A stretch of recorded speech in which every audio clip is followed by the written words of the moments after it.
action bu njëkk mooy soqali koom-koomu réew mi ba tax na ñu tabb ma depuis la France ngir ma ñëw jëmmal bés bi le dimanche ak sumay rakk artiste ñu fas yéene fa def lu rëy nag ànd ci bégal askan wi yëpp loolu daal mooy le nerf de la guerre. voilà yàgg nga nekk ambassadeur u dara on a vu que combat yu bëri bu ñu ko dee def ci wàllu wér gu yaram ci xale yi ci luy suqali réew mi dañu lay jël nga nekk ambassadeur bi lan moo tax toujours ñuy boole artistes yu mag yi ci yenn combat yu noble yi. effectivement je pense que déjà un artiste ku déglu ay thèmam rek di nga xam ci ban boor la gën a engagé wu te ku ñu xam na ni sunu wàllu koom-koom daf ñu yitteel lool sunu réew jëm kanam daf ñu yitteel te loolu mënul doon fenn lu dul ci saxu wi maanaam fa muy dooree mooy ci xale yi moo tax sunuy thème xale yi ñoo ci gën a fés bu weesoo xale yi jigéen ñi daal di ci ñëw donc je pense que tey salon international de Dakar doon nañu ñi nga xam ne dégg nañu contenu sunuy way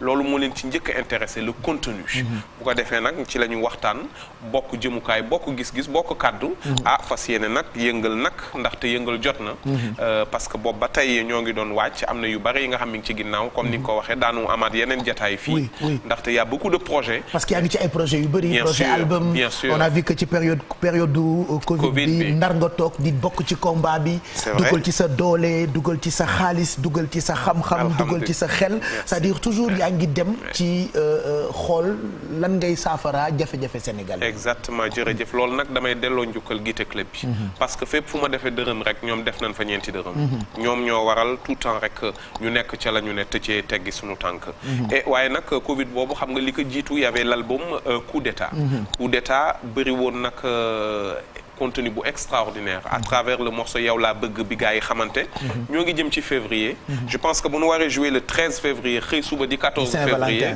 donc yow laa bëgg dafay gagner place am ñu génn tamit ñoo ngi sax ba ci ba tey ci festivités yi waaw ci euphorie yi bànneex ci xolu ñëpp kooku je pense que tey way bu mel ne Viva Mbëro di Njaay bi nu wayoon Lions yi te doon ci wax nañu gëm te xam ni maam yàlla duñu seetaan te gëm ni suñ Sénégal dana ko mas jël je pense que loolu ci way woowu yegg si na tey kon loolu aussi dañ koy jëmmalaat dekkalaat ko ñu daal di defar ba mu baax daal salon international de Dakar daal bay na waaram c'est une véritable aubaine pour ñun ñu mën a exprimer wu encore à l'endroit de notre population des Sénégalais qu'est-ce que ça te fait bu Sénégalais yi naan da nga taqe ci parole c'est-à-dire quand il chante on a l'impression que c'est un poète qui chante tellement il écrit bien c'est sa voix au-delà de sa voix il écrit bien loolu qu'est-ce que ça te fait bu Sénégalais yi ne kii dafa taqe ci bind parce que way tamit parole way parole mais on n'est que le reflet du quotidien des Sénégalais je pense qu'il y a tellement de choses à dire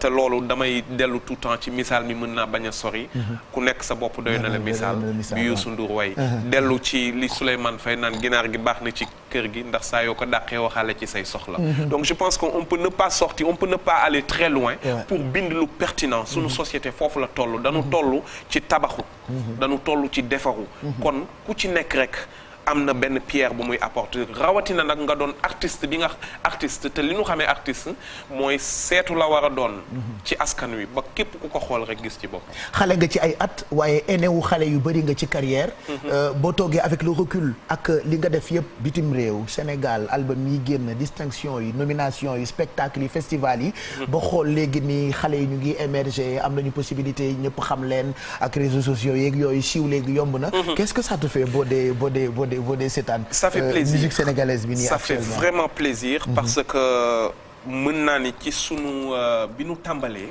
ci la gënoon a metti pour wane li ngay def mais aujourd'hui il suffit d'un clic pour wër àdduna il y a plus d'album national moo tax man boo seetloo ci sumay album je refuse à ce que lépp donne une coloration 100% sénégalaise parce que tu parles avec tout le monde tous les Sénégalais les àdduna yëpp ngay waxtaanal fu mu mën a ne wax na ma lu mel ni 31 décembre ci entretien exclusif bi ñu seqoon parce que yéen à l'époque da ngeen daan def ñaari album par exemple bu ngeen génnee un album national après da ngeen ci teg album international international léegi adduna bi tollatul foofu benn rek ngeen di génne pour adduna bi yëpp quoi exactement c'est une grande chance c'est une grande chance waaye tamit ci biir loolu war nañu am lu bari lu ñu sóor ndaxte ni ngay defee lu nice mu wër adduna boo defee safaan wa tamit noonu lay wëre adduna donc il y a ses avantages il y a ses inconvénients album yombatul génne ci ji jamono parce que gis nga consommation bi ndax musique u adduna bi yëpp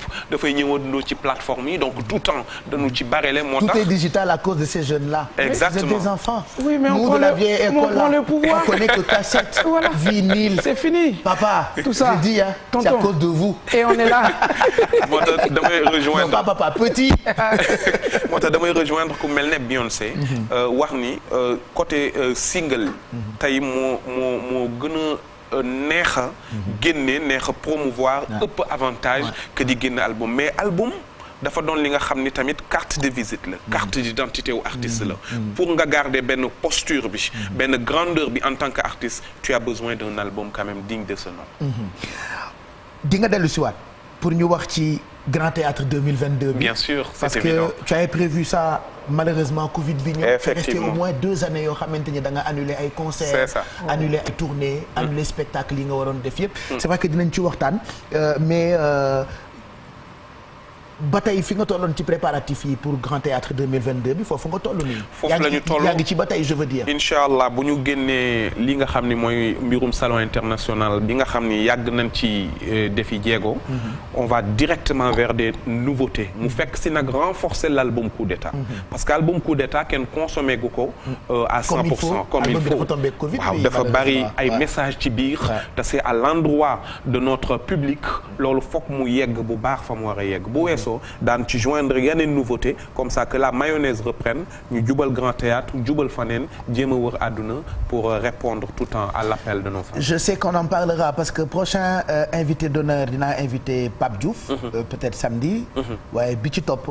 Abdou Guité en live. parce qu'il faut qu'on parle ci projet yi ak ci nga xamante ni yaa ngi ci. Ndiaga Mbaye lu tax nga bëgg ko. ah Ndiaga Mbaye parce que.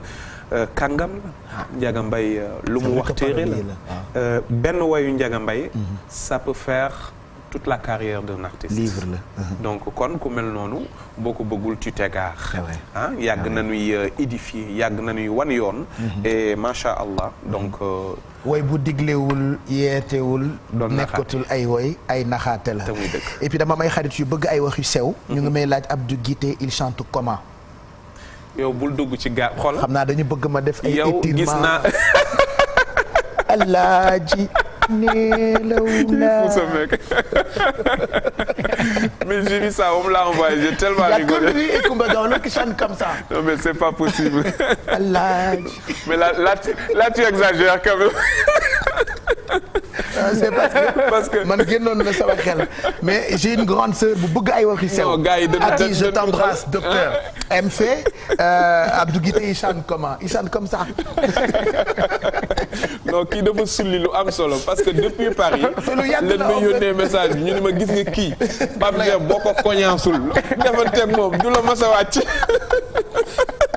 waaw je suis très content parce que Abdou Guité non seulement yaru bi ci yow mënoon na la ci bañ a fekk mais bëgg Sénégal lool c'est-à-dire ci jamono yi dem bitim réew jafe nga dem ci jamono yi am assise bitim réew amee nga dem mais terewul da nga bàyyi lépp ay groupe wook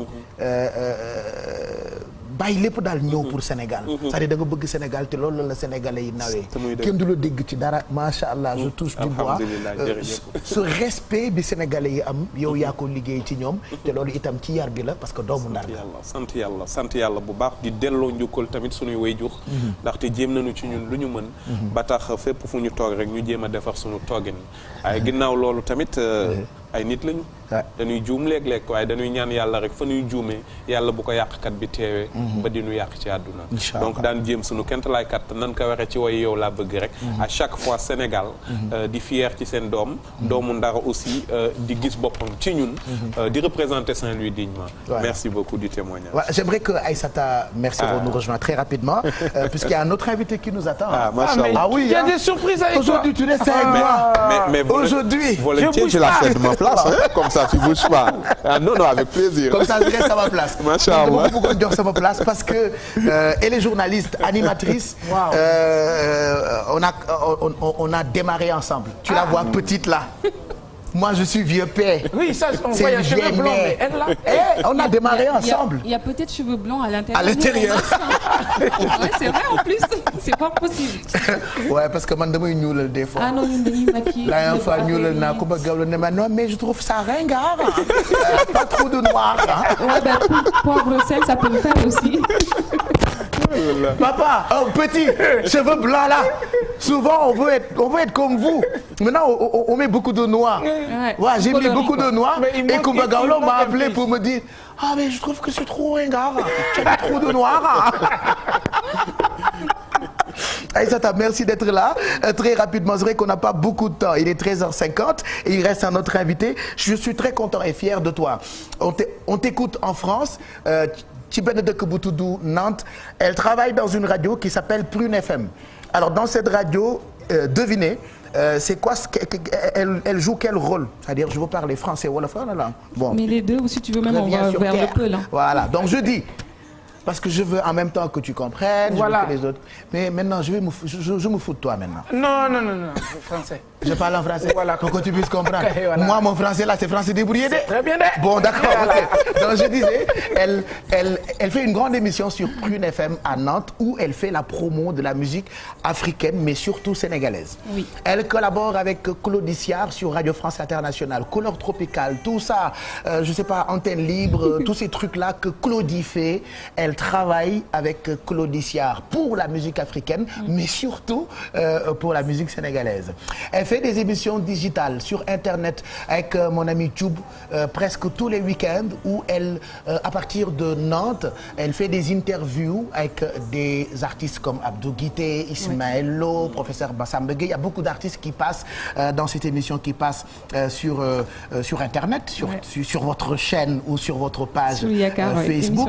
Et là, ngeen initié festival tuddee ko Salon de Dakar ci tënk rek ça parle de quoi et pourquoi Abdou Guité? Alors le Salon international de Dakar c'est une suite logique de ce qu'on est en train de faire depuis des années en tant que Sénégalais, Africains qui vivent à l'extérieur. Donc c'est des entrepreneurs ñu toog bëgg ñibbi Sénégal. Affaire bi métti. Ils se sont dit quelle est la solution? Donc nañu créer Salon international de Dakar pour ñu daje fii. Parce que yéen ñuy organiser France ngeen dëkk da ngeen bëgg a ñibbi si. Il y en a France, États-Unis, Canada, Togo, Mali. Vraiment on est Bénin. C'est pas que des Sénégalais aussi. C'est des expatriés africains. yu bëgg ñibbi si investir en Afrique balaa keneen di ko def si suñu place.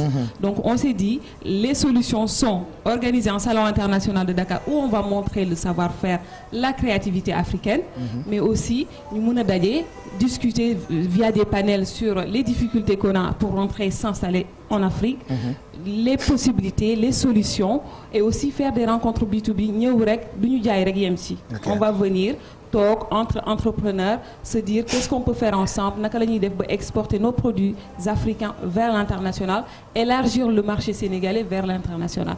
C'est vraiment problématique yooyu yëpp tout ça ay problème ay solution la ñu bëgg a indi. Et on s'est dit l'artiste le mieux placé pour vraiment parler de cet événement, de s'impliquer autant, c'est Abdou Guité Seck. Pourquoi? Parce que de par ses textes, son talent, mais au-delà parce que c'est un parolier. Voilà, c'est un parolier et puis on voulait quelqu'un qui s'engage avec nous vraiment. Moo ñu dàq défendre le projet. Sur tous les plateaux, il parle beaucoup mieux que moi du projet. Donc vraiment c'est du 12 au 13 à la place du Souvenir africain. Il y a H2Best, il y a le duo Zenix Salengari qui sont exceptionnels, c'est des jeunes qu'on a envie de mettre en valeur, des artistes immenses qui portent le projet. C'est vraiment le Salon international de Dakar. Il faut que nga dellu si waat pour seet si ñu Aïssata. Moi je suis content et très fier de toi. Donc Abdou, rendez-vous dimanche bi 13 février place du Souvenir africain. Inch'Allah, mais ne ratez surtout pas le démarrage, c'est important. Le 12 Inch'Allah rabbi. Et j'ai un invité spécial.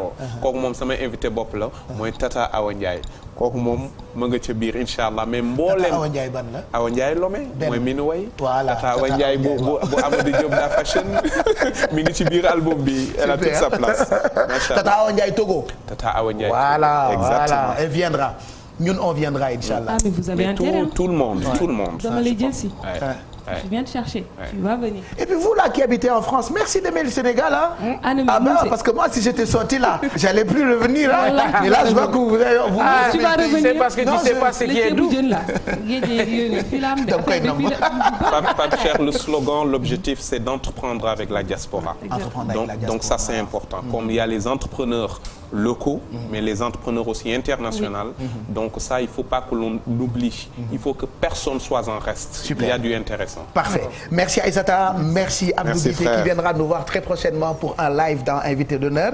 Alors, il y a un autre artiste qui vient et j'aimerais le présenter à Sagalov, mais xaw ma nu ñu waxee taasu ci français. Sans que je l'ai dit, c'est du rap traditionnel. En mode sénégalais. C'est le rap accéléré en mode sénégalais. Mais avec le mbalax quoi. Mais avec le rythme qu'il faut.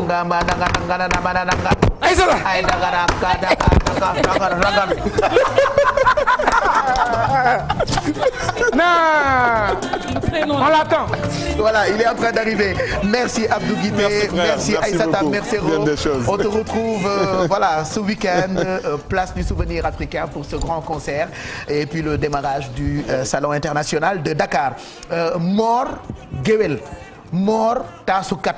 Mor mi nga xam ni bu demee ci xew yi ñëpp kontaan on va découvrir affiche am puisque dafa nar a def événement bu mag le 12 nag c'est là hein, le 12 voilà 12 février fi nga xamante ni mooy salle Agora musée des civilisations noires Mor nag moo ñu ñëw fekk si léegi ni c'est un très grand griot tu as vu et il organise son premier événement ici au Sénégal les gens l'adorent les gens qui ont des cérémonies traditionnelles mariage et autres il passe là-bas sur internet TikTok par exemple tout ce qu'il fait là on challenge ça voilà donc il fait son premier événement et il vient rapidement nous rejoindre sur le plateau pendant qu'on l'installe ba ñu koy takkal micro bi ta relation avec la Côte d'Ivoire j'aimerais qu'on en parle un tout petit peu beaucoup d'amour oui la Côte d'Ivoire c'est mon pays d'origine J'avais déjà joué à l'événement de Magic System. J'avais fait la première partie de Black M.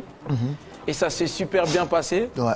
Et Côte d'Ivoire, je suis chez moi. En fait, je suis chez moi partout, même en Afrique. Donc, du coup, c'est mon pays d'origine et c'est mon pays que j'aime. Et qu'est-ce que tu as prévu avec l'ambassade? Alors, il y a le conseiller de l'ambassade de Côte d'Ivoire qui s'appelle Ousmane Touré. Ousmane Touré, le conseiller de l'ambassade de la Côte d'Ivoire au Sénégal, non? C'est ça? Non, qui va venir spécialement au Sénégal. D'accord. Parce qu'on va justement... Ah, bonjour, grand. Bonjour. Bonjour, grand. T'es de trois plats les présenter. Xale bi daal. Ndeyam waa Côte d'Ivoire la. Baayam di waa Ghana. Mu nekk France xew fa lool. waaye bëgg Sénégal lool. moo tax ñu invité ko tey. te man damaa bëgg mu def sa première partie le 12. noo ko taasoo nga ne ko yaay yaa xaw ma lan. yaa toggoon sa ceebu jën def ci bëgg. nga ne. tey sos baa ngi kay woo sa famille te sëpp sa mburu. tu n'as rien compris ainsi toi. c'est entre Sénégalais. Ah d'accord. C'est entre nous.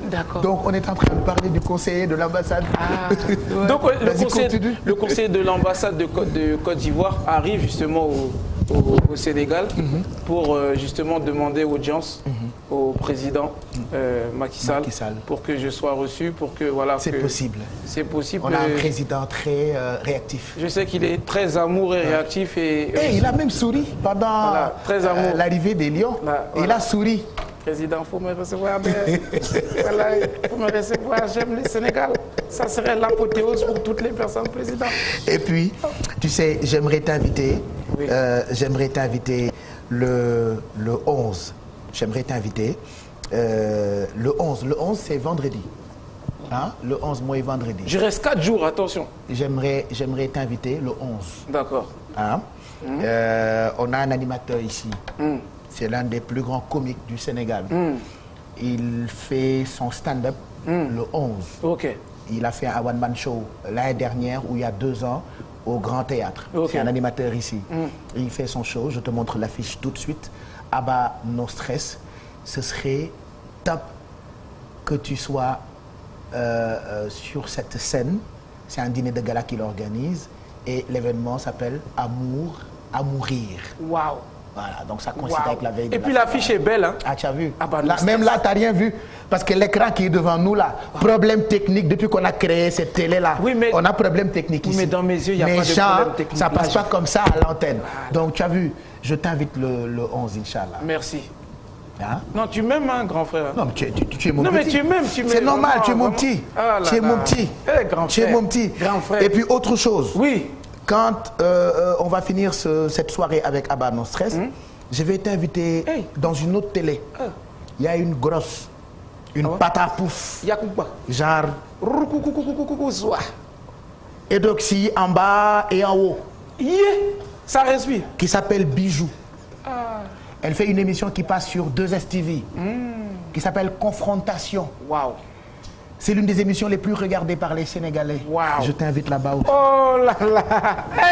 Les Sénégal Burkina Faso. Autre chose. Le 12. Oui. Le 12. Oui. Je t'invite à l'événement de Tonton. Tu vois ça? Merci, Tonton. Merci. Vraiment merci. Mor maa ngi lay nuyu. kontaan naa ci teewaay bi. c'est dommage que tey ak ni mu xateek invité yu bëri yi waaye xam naa dinañu jàkkaarloo parce que gëj nañu gisante. nga jaar nag spécialement. pour rek fàttaliwaat sénégalais yi guddi gi nga xamante ni yaa ngi koy waaj boobu ba tey. muy sa guddi gu njëkk. waaw muy guddi gu njëkk Pape Cheikh. ci géwél. buy taasu. di guddi gu njëkk ci lu ngéwél woote bëgg ci bigal ñi nga xamante ni ci ñoom la ñuy jëlee suñu teraanga yi ñu am ñun mooy guddi gi loolu kese daal Pape mooy le 12 février bi. mais lu tax datu 12 février bi sa premier anniversaire nga ni le 12 février nga koy def. waaw le 12 bi nag dama ci waxtaan ak benn mag mu baax muy sama yaay ndax man la 5 bi laa ko daan def la 5 bi bokk ci campagne wu élection yi. parce que le 5 da nga daan bâche kese. dama daan bâche. waaw bu ma bâché mais la sama biir kër la woon la 5 mësta génn ci biir kër gi la ma invité samay mbokk wàcc kaamil def noonu daal di jël sama ñaari nit boole leen ci daal di woote bu ngoon jotee ma woo ngooyaan wala dara ñu toog. ngeen feetu béggee ñu feetu dañ daan feetu. nga sargal sa géer yëpp. waaw ma sargal non boobu daawul am ay sargal géer. daawul am ay sargal géer. kenn laa daan ku ma yeb rek laa daan woo ne la yow yaa moom anniversaire bi kooko ñëw. dee la Papa Ngom de mayoo ko dara. déedéet moom lépp. moom lépp kay moom lépp. li ma sama xarit bi ne bii xanaa ndee la dina ñëw ma ne ko xam naa ni Macky Sall sax dina ñëw. waaw ci guddi gi. ndax mooru Sénégal la. waaw guddi gi day Pape nañu rafet njort rek. waaye xam nga moom yëf yi. taxut a ñëw ci yëf yi. moom yëf yi.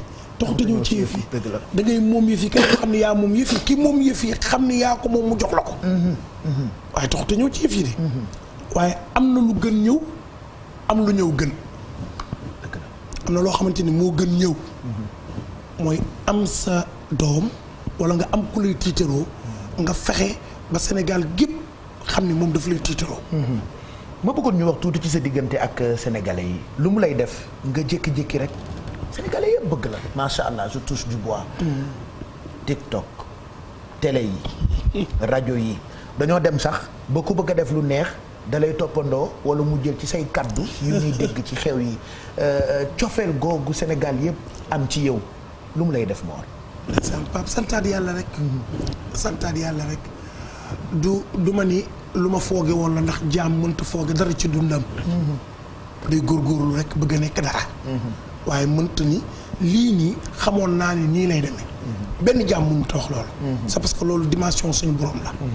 tabaarkalla bi nit ñi àddina bi yëpp booloo bëgg Mor. ak ay taasoom ak ay joxalanteem ak géewam ak xewam. waaw dama ci delluwaat ginnaaw nag jëlaat cofeel ba ñu ma bëgg. ak lépp joxe leen ko yar ak respecté leen. ndax sénégalais bu la bëggee jël alalam di la jox yëg rek la soxla ci yow. moo tax loolu lépp Pape bi ma dalee awma ci benn dara loo xamante ni dafa yóbbu sama xel. wala mu yóbbu sama fit. wala mu changer sama comportement. wala mu changer sama bëgg-bëgg ci nit. toujours fa ma nekkoon. na ma fa nekkee woon. ak ca la ma nekkoon ca laa nekk ba léegi. muy delloowaat leen lépp ñoom. waaw parce que lépp ñoom la. lépp ñoom la. est-ce que géew yomb na dañuy gis xew yi jokkalante yi yeelu maam tànku bàjjan on arrive tànku bàjjan ah.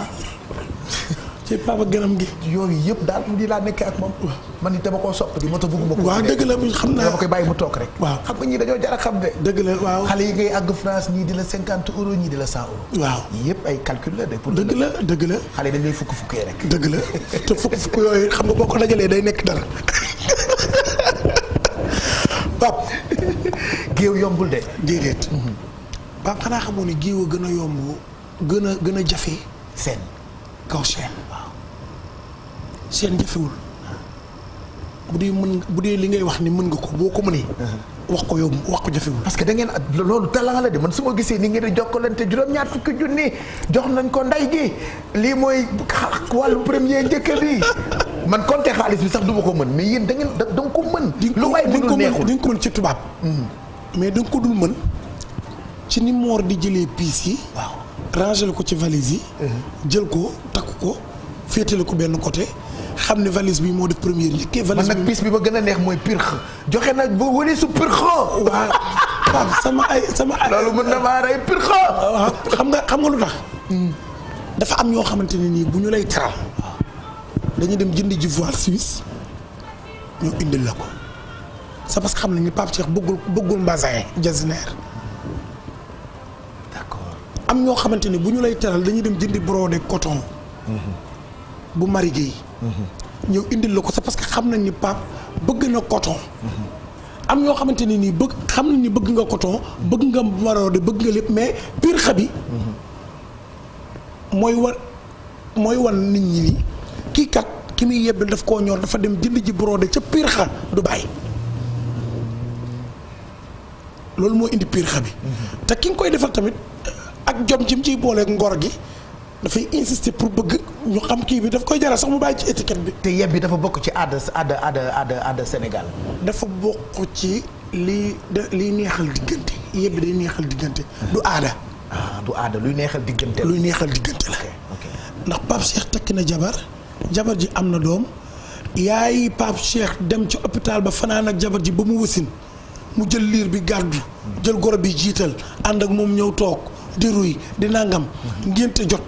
ñu tudd ba ngoon jot sa yaay ñëw indi benn valise am def ci benn mbasin def ci benn cuub def ci benn brodé def ci benn nangam jël enveloppe bu 100 000 teg ci jënd benn boucle d'oreille teg ko ci yaay Pape Cheikh dina yëg ni fanaan gi mu fanaanoon ci hôpital ba ngir jabaru doomam yaayi jabaru doomam yëg na ko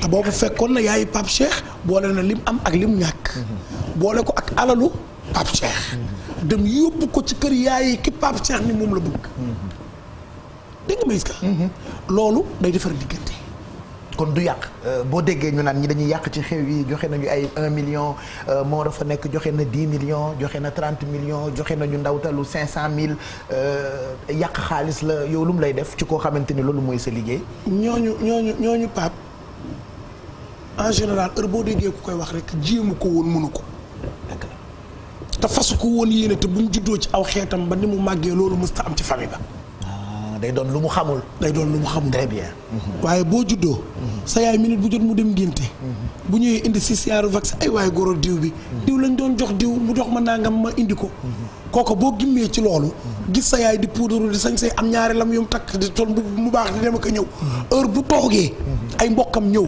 ak ay moroomam ñëw jox ko di nga xam ne lii sama yaay ko fa yóbbu woon waaye bu dee yow heure boo xëyee tabarkalla ba ngoon jot boo ñëwee fii yor benn 1 million ci sa biir saak daal ci am nag am ci budget bu bari boo ci am naan waaw man fan yi war naa ubbi atelier tailleur war a ubbi 1 million nga yor damaa war a ubbi bikit jaay daal war a def nangam. dem Dubaï jëndi marchandise. waa ci 1 million rek nga yor million nga yor kooku boo gisee kuy ndaw talent ci ay million da nga naan kon man sama million bi lañ yor nii ay yàq la ñii dañuy yàq. baa xam ngeen ni kenn du ma jiitu le 12 ci événement bi balaa ñuy tëj ak événement bi taasu yi ku la koy bindal ndax inspiration bi loo taasu mu neex luy ñëw la noonu wala dafa am ku lay bindal. taasu yi nag Pape Cheikh kenn bindalu ma ko. ok kenn bindalu ma ko kenn jàngalu ma ko. taasu. kenn bindalu ma ko. kenn jàngalu ma ko.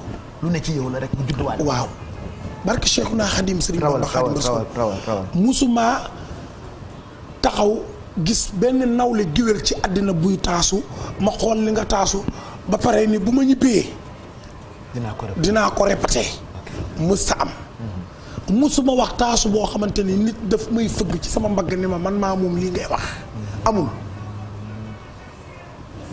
lii may wax it kenn dayuma ko demuma woon benn kër taasukat ba may xale toog fa dafa yendu ak dafa fanaan naan damay jàng taas amul dañ maa joxoon saag ni ma demal nga jàngi ma dem di jàngi ji suñu école xam nañu ni ku tudd madame Sow moo ma doon jàngal bi may jàngee Dakar école 10 école 10 nga jàngee waaw ci tali bu bees tali Pikine la nekk Pikine tali bu bees yàgguloo ci école bi de xanaa madame Sow moo ma doon jàngal daf ma daan xool ba ci yàgg mu ne ma ko mu woo ma ni ma dama bëgg nga woo sa yaay mu ñëw ma ne ko looy doyee sama yaay mu ne ma dama bëgg ñuy teel la dugal ci xaw ma école culture xaw ma lan di la école des arts c'est parce que Mor yow mosuñu la bindal 10 man ko waa mu ne ma te heure bu théâtre yi ak fecc yi taasu yi fii ci biir école bi note yëpp yow lañ koy jox yaa koy jiite loolu ma daax Pape lu garaaw laa lay expliqué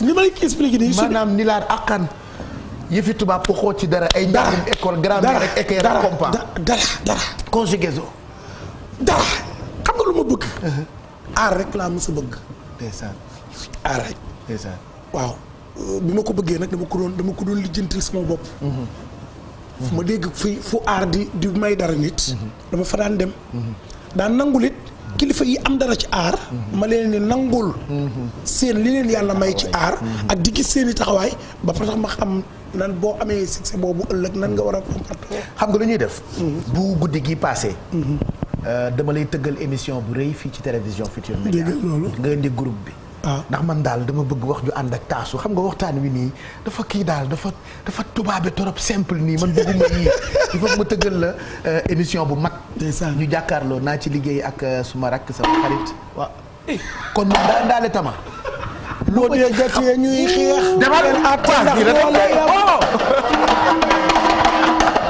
lu ma ci xam yow damay teel a wax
nga may ma ci yaay boobu yaay yaa kii woon. moom kay comme indaale na ginaaram gii dinañ ko soosal defal soos bi yaay yaa toggoon sa ceebu jën def ca bagaj soos baa ngi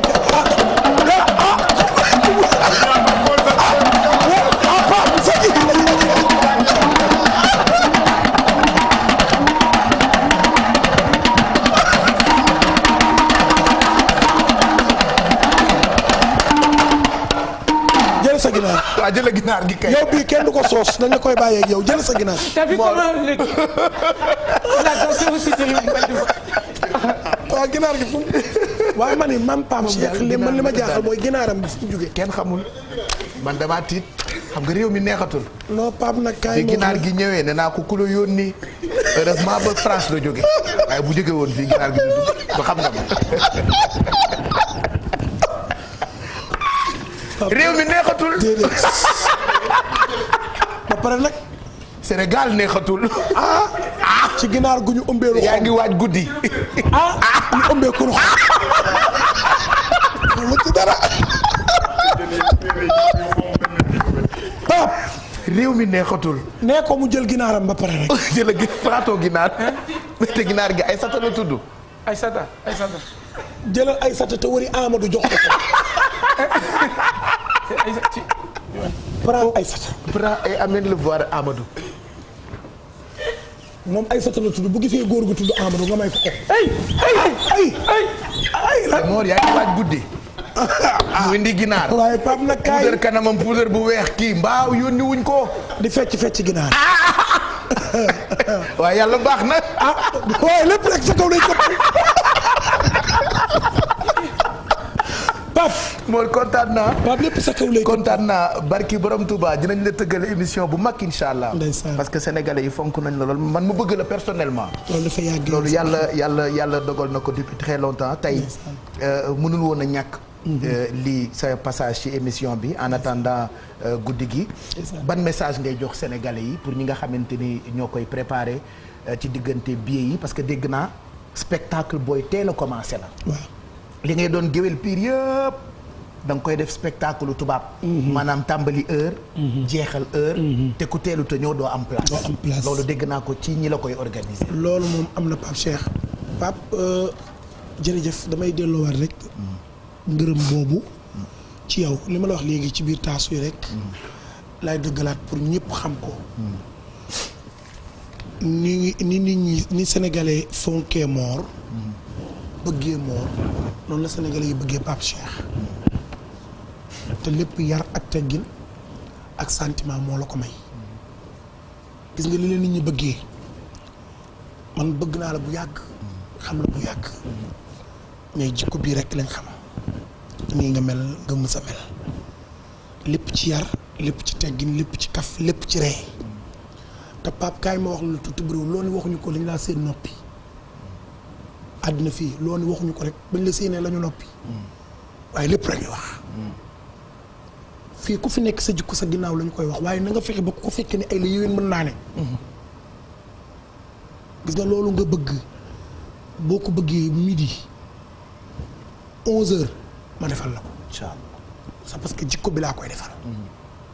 xëy na Pape Cheikh ni nii ci kaw télé bi jàkkaarloog Sénégal mais xëy na am na lu gën jëm Pape Cheikh bi ñu gis ci kaw télé bi te loolu mooy jikko te loolu laa xam ci Pape.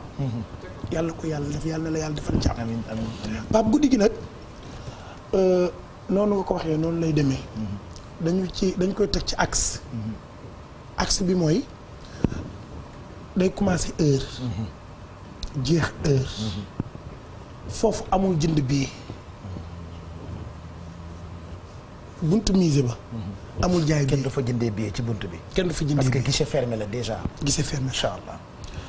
billet yi ñu ngi koy jaay. sama doom bu góor moo koy jaay. moom ak bisu ngoone. jaayewu ko man maay doomu Mor. daf koy jaay c'est parce que liggéey bi moo ko jox. dëgg la. mu taxaw di liggéeyam. ku jënd billet ci moom. ñu livré la ko. boo ñëwee ba foofu machine rek ngay waxal. bu ñëpp duggee dañuy tëj. bu ñu tëjee dañuy tàmbali soirée bi. c'est parce que dafa am ñu tuddee war leen a way. am ñoo xamante ni dañ leen a tuddee ñu war a ñëw toog pour seetaan Mor li muy taasu lan la. c'est parce que Mor ak bongo. bokkul ak Mor ak orchestre. orchestre dëgg la. waaw Mor ak bongo bokkul ak Mor ak orchestre. bii ak table yi. yëpp am na ñu koy jaay. mais man Mor daal xam naa ne bu 21h jotee. incha allahu rabbi népp som na yàlla. xëy na li ma mën dinaa ca tàmbali te na ca. incha allah waaw loolu daal laay def. incha allah kontaan nañu. maa gën a kontaan Pape Cheikh. réew mi yëpp ñu ngi lay bëggee. am na jot naa ay yóbbante yu bëri. Aïcha Nia Souska. sa soppe yu bëri ñu ngi réagir sànq ba tey kooku moom defe naa teel na am biyam jarul ma koy jox numéro de téléphone. am na ñu may laaj numéro téléphone sa doom bi. wala numéro téléphone fi ñuy jaayee billet. parce que ci bis bi le 12 buntu musée bi kenn du fa jaay billet. maanaam billet yi tey ak suba rek ngeen am. pour jënd. bu weesoo suba kenn du mën a fekkee événement bi. te dëgg nag dañuy continuer di célébrer coupe bu Sénégal bi. voilà donc. Pape Cheikh Aïcha Nia moom. day sama rakk di sama xarit. di sama lépp. moom ak Néné Fatimata Tall. Néné Tall ministre de la jeunesse. ministre de la jeunesse. ci guddi gi lañ bokk. ñoom ñaar. ci guddi gi lañ bokk. dama ne Néné Tall du ma la tuddee bàyyi Aïcha Nia du ma tuddee Aïcha Nia di bàyyi Néné Tall ndax ànd naan la wala ànd tuur. seeni table dem na bu yàgg. ah kon kay baax na numéro téléphone bi. numéro téléphone bi 77 la. ma jox ko Omar Cheveux. jox ko Kamal Silla. Mounas Ndiaye Rama Diaw fi mu ne ñi bëgg billet ñoo bëri xaaral rek xale yi dañoo bëgg événement da ngeen bëgg jubilé rek. tey ngeen nar a jubilé ak orchestre Mor ba kontaan 77. 77 120. 120. 53 22. 53 22. waaw voilà 77 120 53 22. ak ngeen woote léegi 77. jënd billet ñu livré leen ko ak 77. 986. 986. 14 03. 14 03. voilà 77 120 53 22. ak 77 986 14 03 kontaan naa Mor. rendez-vous donc incha allah ci musée des civilisations noires. événement national la nar a doon ndax sénégalais yëpp ñu ngi koy préparé. Mor Géwél dîner de gala à partir de 20h. ca salle Agora bu musée des civilisations noires. bu ñu dee tëj léegi tegaale sa clip bi. yan kàddu ngay tëjee. waaw kàddu yi may tëjee mooy santaat rek. sant ñi nga ma xamante ne yi dama leen a jox cër yi. dañu tàmbali bu yàgg nag Pape Cheikh di indi seen ay teraanga sama kër. daf ci am ñoo xam ni. xaaruñu musée. daf ci am ñoo xamante ne nii yónnee nañu seen délégation bu yàgg. ñu indi seen ay teraanga sama kër. d'abord teral ma. teraanga yoo xamante ni lu ëpp na ma koy lim ci télé. ci fànn yëpp. ci fànn mbasin yi. fànn yëpp. dafa am ay nit yoo xamante ni barke Cheikhul Khadim ay parrain lañu ñu tuddee leen ndax Khadim Diagne doomu Yacine Doucouré. sëñ Khadim. sëñ Khadim Diagne. sunu sang la moom. doomu Yacine Doucouré. sama bàjjenu ko jur waaye dafa fexe ba ñëpp ñemee ko. dafa acquitté. barki démb la toj Pikine. umpul kenn. devant le public la ma ndeyam teralee àddina. Khadim Diagne. waaye Khadim Ba.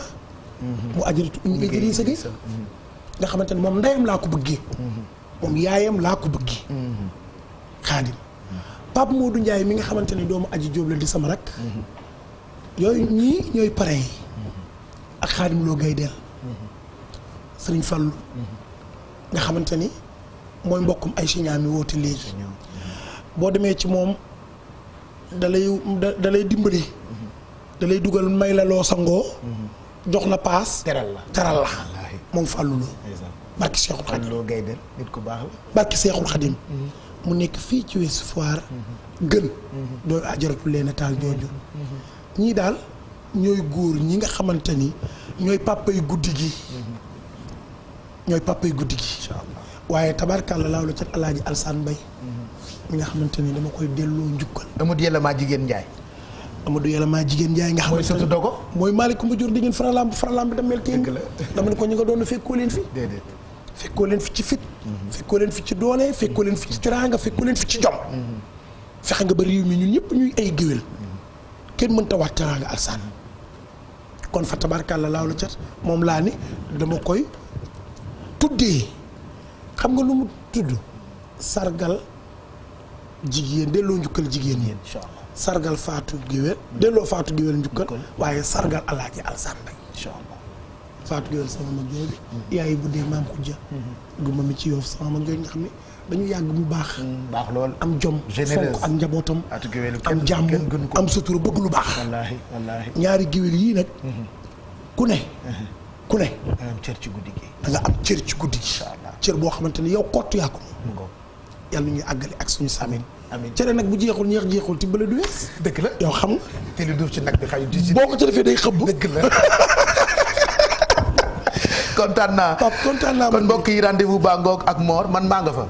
micro central bi moom naa ko xëccoog géwél yi. waaw incha allah. yow ak Alaaji Lamine Ngom. waaw kay. ak ñoom xam nga sama papa la. waaw xam nga Lamine maay taaw. yaay taawam. naa xeex ak moom xëccoog moom micro central. ba pare lii nag dafa mat a lijjanti. Lamine dafa am na ñeenti taaw de. yaay taawu taaw yi. loolu naa ko réglé ak moom. man bu ma génnee léegi dama koy woo. mi ngi CNM xam naa fi mu ne nii. maay jubali àkki ko taaj ko teesante xam nga damaa bëgg ay waxi sew. mais kon boobu demee bu leen ko waxee noonu de. moom koy xeex bi. woo ma xam naa le 12 la ndax damay njëkkanteeg moom scène bi incha allah kenn du ma fa jiitu. Pape. boo demee ba sa papa woo ma. d'accord. c'est parce que teesante bi A3 la. ok Pape jërëjëf Mor jërëjëf ñi mu àndal et puis on encourage suñu rak Bijou Diagana jànge États-Unis rek doy na indi expérience bu exceptionnelle ci wàllu décoration ak organiser événement elle fait notre fierté donc événement bi le 12 la incha allah. Aïssata. Joyeux anniversaire à Cheikh Beya Aïdara le plus jeune khalifa ci kër Cheikh Sadbou c'est de la part de tous les talibés dans le monde entier. C'est aussi de la part de Tok mu Serigne Fallou. Écoute, on va finir cette émission Sagalov. Merci d'aimer le Sénégal, merci d'être passé nous voir. J'en ai profité pour parler avec d'autres invités. Je rappelle que tu es là jusqu'au 4 jours, c'est 4 jours. Ah, tu fais que 4 jours. Ouais, je fais que 4 jours et je suis même pas là même pour profiter parce que par la force de Dieu, j'ai énormément de contrats. Et donc du coup là j'enchaîne. Et les Sénégalais qui veulent te voir, qui veulent prendre des photos, qui veulent prendre des photos avec toi, on va retrouver sur les réseaux sociaux. Oui, on va essayer d'organiser ça. Mais même toi-même tu m'as dit on est ensemble. Toi-même on n'a même pas le temps. Bon, tu vois. Tu sais ce qu'on va faire? Je risque de donner le numéro de Sila, mais je n'ai pas donné. Je demande à tout le monde d'aller te suivre sur tes réseaux. Oui. Sur Facebook, Instagram, TikTok. Non, TikTok, non. Ah, t'es pas sur TikTok, non. D'accord, ok. Alors Instagram, Facebook. Donc les vidéos que sur YouTube ou sur la page, quoi. D'accord. C'est tout. Quel sera le message? Le message que je peux... Avant de se merci. Dire au revoir. Au revoir et merci. Merci vraiment. Ça, je parle sincèrement, j'enlève même mes lunettes. Ouais. J'aimerais vraiment dire merci à la population sénégalaise, même qui sont en dehors du Sénégal, parce que vous m'avez ouvert les bras, vous m'avez donné beaucoup d'amour et c'est pour ça que je vous respecte et c'est pour ça que j'essaie de vous donner aussi. Hey, il peut être sérieux, hein, le gars. Non, mais parce que ça me touche. Ouais. Tu vois ce que je veux dire?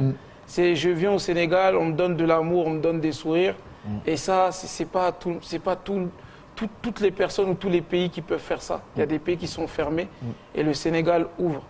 Et j'espère, je laisse le mot de la fin.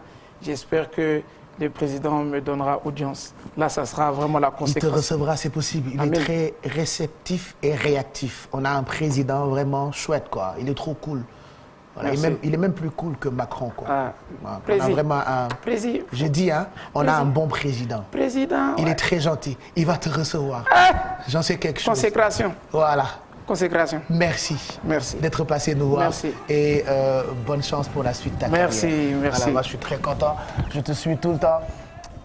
T'es mon petit frère. Merci, moi, je suis trop content. Tiens, Aïssata va rester avec toi. Est-ce la peine? Nous, on va se laisser. Allez, au revoir. Bon. Aïssata, tu restes avec... voilà, hein? Je pose Aïssata près de moi et je m'en vais vous dire au revoir. Merci. À toute l'équipe de production dirigée par El Hadj Vieux Diouf. C'est vrai que Midi Plus bi nii la bis bu jot ak lu ciy xew. Voilà, tantôt c'est des tranches de vie, tantôt c'est des jeunes qui y entreprendre. En tout cas, nous ne parlons que de ces trains qui arrivent à l'heure. On a été très ambiance, Kafo, Acré, Sagalov qui est venu nous voir, Mor qui est venu nous voir, Abdou Guité qui est venu nous voir. Demain, Inch'Allah, on sera là à partir de 11h45.